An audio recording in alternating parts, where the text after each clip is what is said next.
പ്രധാനമന്ത്രി നരേന്ദ്രമോദി അദ്ദേഹം അനുശോചിച്ചിരിക്കുന്നു. The tragedy in Ahmedabad has stunned and saddened us. It is heartbreaking beyond words. In this sad hour, my thoughts are with everyone affected by it.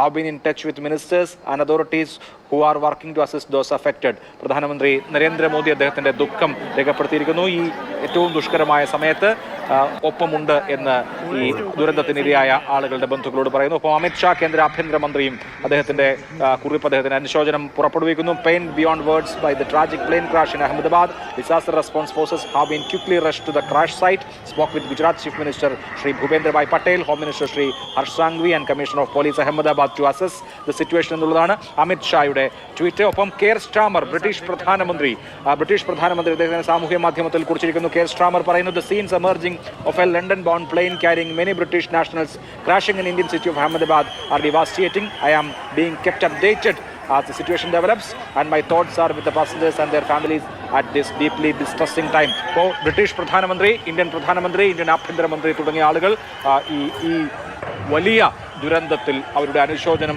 രേഖപ്പെടുത്തിയിരിക്കുന്നു, അവരുടെ പ്രതികരണങ്ങൾ കുറിച്ചിരിക്കുന്നു. ഇപ്പോൾ ഡൽഹിയിൽ വ്യോമയാന മന്ത്രാലയം യോഗം ചേരുകയാണ് സ്ഥിതിഗതികൾ വിലയിരുത്താൻ വേണ്ടി. ഡൽഹിയിൽ നിന്നും അഹമ്മദാബാദിലേക്കുള്ള വിമാന സർവീസുകൾ ഇപ്പോൾ റദ്ദാക്കിയിരിക്കുകയാണ്. പകരം അഹമ്മദാബാദിൽ നിന്നും കൂടുതൽ റെയിൽവേ ട്രെയിൻ ഓപ്പറേഷൻസ് നിർദ്ദേശം നൽകിയിരിക്കുന്നു. കൂടുതൽ ട്രെയിൻ സർവീസുകൾ അവിടെ നിന്നും ആരംഭിക്കാനുള്ള നിർദ്ദേശം കൂടി നൽകിയിരിക്കുകയാണ്. അങ്ങനെ ഇന്നിപ്പോൾ എയർപോർട്ടിന്റെ പ്രവർത്തനം നിർത്തിവെക്കാനുള്ള നിർദ്ദേശം നൽകിയിരിക്കുന്നു.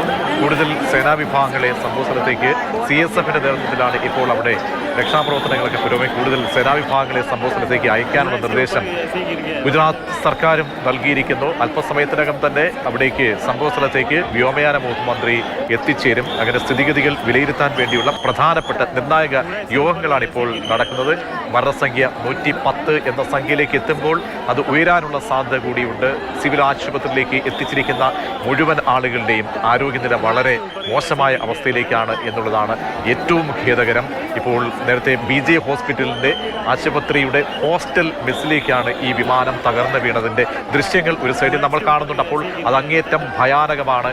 എത്രത്തോളം ആളുകൾക്ക് പരിക്കേൽക്കാനുള്ള സാധ്യത അവിടെ മെസ്സിൽ ഉച്ചസമയമാണ്.